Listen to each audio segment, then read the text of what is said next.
Gabriel Ganley was 22 years old, over 2 million followers across Instagram and TikTok, one of the biggest names in Brazilian fitness and one of the most honest. He started training at 15, built his following the natural way, showing the diet, the prep, the real progression, no secrets, no shortcuts.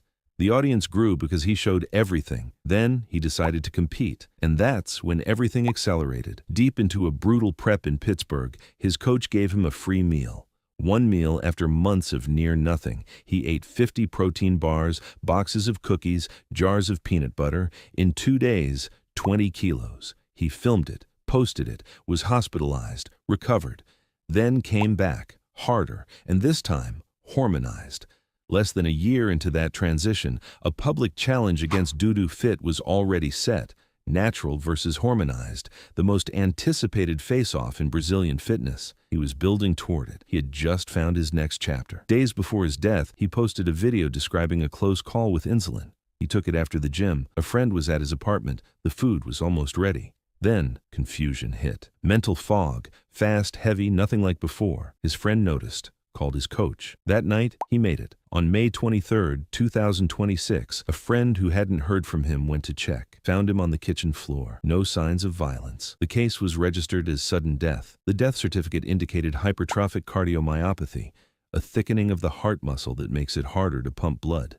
The investigation is still open. The official cause has not been confirmed. He was 22, less than a year into the hormones, less than a year from the stage he was building toward. He never got there. Aziz Shavershian was a skinny Russian-born kid from Sydney who decided, at 17, to build the best body on the internet. By 22, he had done it. By 22, he was also dead. He called himself Ziz, and for a generation of young men who felt invisible, he was the blueprint, not just for how to look, but for how to exist. Shredded, fearless, unapologetically himself. The aesthetics movement he built from his bedroom in Eastwood changed how an entire generation thought about fitness. On August 5, 2011, he was found unconscious in a sauna in Pattaya, Thailand. Cardiac arrest. He was 22 years old.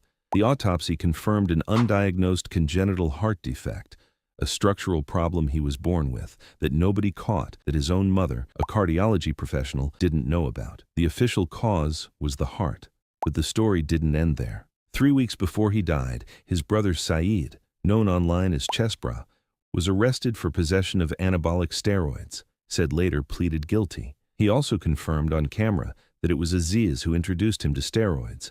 Aziz had publicly denied ever using. He used the phrase riding bicycles in his posts. The fitness community knew exactly what that meant. A friend who was with him in Thailand told media he had urged Ziz to slow down in the days before his death. He didn't. He built a movement around living without limits. The limit found him anyway. Joe Lindner. Joe Lindner built his following on honesty. Nearly 9 million people on Instagram, 500 million views on YouTube, and a physique so unusual, chest muscles that moved in waves like a keyboard, that people thought it was edited. It wasn't. It was a rare genetic condition called rippling muscle disease. And he knew it. In an interview with Bradley Martin, 1 month before he died, he talked about it openly. He said the heart is also a muscle, that his biggest fear was a cramp so severe it would reach his heart. He said that fear was the reason he stayed away from competing. He knew something could go wrong. He just didn't know when. On June 30th, 2023, he was lying in bed with his girlfriend Nisha in Bangkok. They were waiting to go to the gym at 4 p.m. He had been complaining of neck pain for 3 days. They didn't think much of it. Then it happened, fast without warning. He died in her arms. He was 30 years old.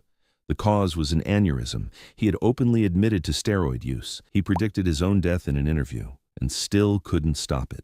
Rich Piana. Rich Piana was the most honest man in fitness, and that honesty is what made him impossible to ignore. 6'2", 300 pounds, a YouTube channel with over 1 million subscribers built entirely on saying what nobody else would say out loud. He admitted to steroid use since age 18, 27 years of cycles. He looked the camera in the eye and said, "I am totally, 100% aware that damage is being done to my body. I know for a fact." He knew. He kept going. On August 10th, 2017, he was at home in Clearwater, Florida. His girlfriend Chanel was cutting his hair. He collapsed. No warning. No time to react. He was rushed to hospital and placed in a medically induced coma. He never woke up. 2 weeks later, on August 25th, Rich Piana died at 46. The autopsy found his heart weighing 670 grams, nearly 3 times the normal amount. His liver, double. Mild atherosclerosis throughout. Over 20 bottles of steroids were found in his apartment. The official cause of death, inconclusive. The most transparent athlete in the history of the sport, and his death produced the most unresolved autopsy on this list. He told everyone exactly what he was doing. He told everyone it would probably kill him, and when it did, the paperwork couldn't even confirm it. Boston Lloyd. Boston Lloyd was 21 years old when he won his first NPC title. The same week, he posted a video online revealing his complete steroid cycle. Every compound, every dose, every detail. No bodybuilder at that level had ever done that before. Most never would. He got a tattoo that year. It read, "Get big or die trying." He wasn't joking, and he wasn't wrong. At 28, he went public with something else, stage 5 kidney failure. Diagnosed in October 2020. He said it himself, in his own words, "I did this to myself with an idiotic experiment, and it finally all caught up to me." He had self-administered a peptide called adipotide, a compound studied in animals, never cleared for human use. His kidneys shut down. He tried stem cells, peptides, every treatment available. Nothing reversed it. 2 days before he died, he posted on Facebook that he was still fighting. On February 25, 2022, he collapsed at home in Spring Hill, Florida, after returning from the gym. Paramedics performed CPR. It wasn't enough. He was pronounced dead at 29 years old. The private autopsy revealed a retrograde aortic dissection. The main artery coming out of the heart tore backwards into it at 29, in a body that had been pushed past every limit it had. He was the first to show everyone exactly what this sport costs. He paid the full price. Greg Plitt. Greg Plitt was not a bodybuilder who became famous. He was famous before anyone knew his name.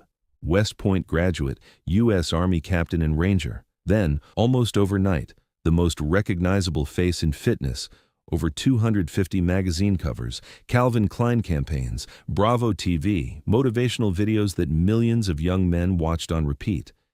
He built his brand on one idea: push past the limit, every single time. On January 17, 2015, at 4 p.m. in Burbank, California, he was on a set of train tracks filming content for his energy drink brand, Way Up. No filming permit, no clearance from Metrolink, just 2 crewmen, a camera, and Greg Plitt doing what he always did, pushing further than anyone else would. A Metrolink commuter train was approaching. The horn was blaring. Witnesses watched. Investigators believe he thought the train was on a parallel track. It wasn't. He was struck and killed instantly. He was 37 years old. The train's onboard camera captured everything. Police ruled out suicide immediately. His closest friend, 15 years by his side, called it a simple, horrible, tragic mistake from a man who had made a career out of never backing down. The same quality that made him extraordinary, made him stay on those tracks 1 second too long.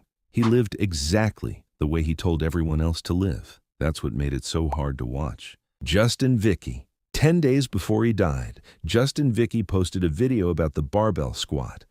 He called it one of the most dangerous exercises in existence. He said when done properly, nothing builds muscle like it. He said it was dangerous as hell. 10 days later, he was under 210 kilograms of it. On July 15, 2023, at the Paradise Gym in Sanur, Bali, he loaded the bar to 460 pounds and set up for a squat. He had a spotter. He had done this before. He went down and couldn't come back up. His body began to shake. The bar rolled forward. It came down on the back of his neck. He was rushed to hospital, emergency surgery. 2 days later, on July 17th, Justin Vicky was pronounced dead.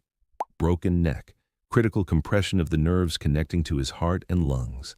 He was 33 years old. He left behind a son. He wasn't reckless. He had a spotter. He had studied the lift. He knew the risk. He had literally just described it to his audience. Sometimes knowing the danger and respecting the danger aren't enough. The gym is supposed to build you. That day, it didn't.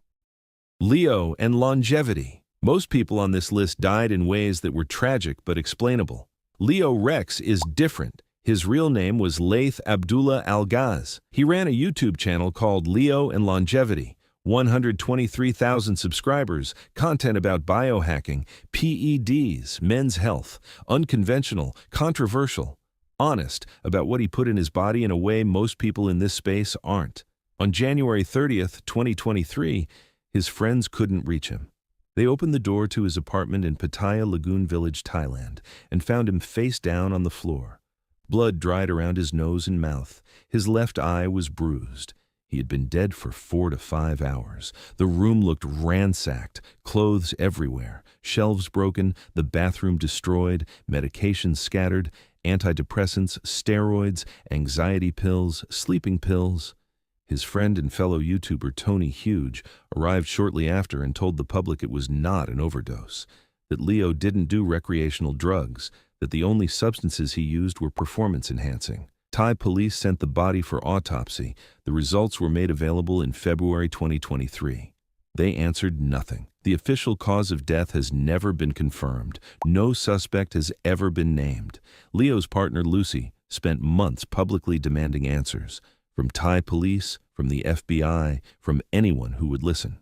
As of late 2023, a reward was still being offered for information. This case has never been closed, and it has never been explained. Scott Murray. Scott Murray had a master's degree in food nutrition and health. He built his entire career around teaching people how to eat properly. And the leading theory about what killed him is that he wasn't eating enough. He was Irish, born in Italy, raised in Dublin, started bodybuilding at 13 after being overweight as a kid, turned that obsession into a career, YouTube channel, coaching clients, cookbook, meal plans, a website.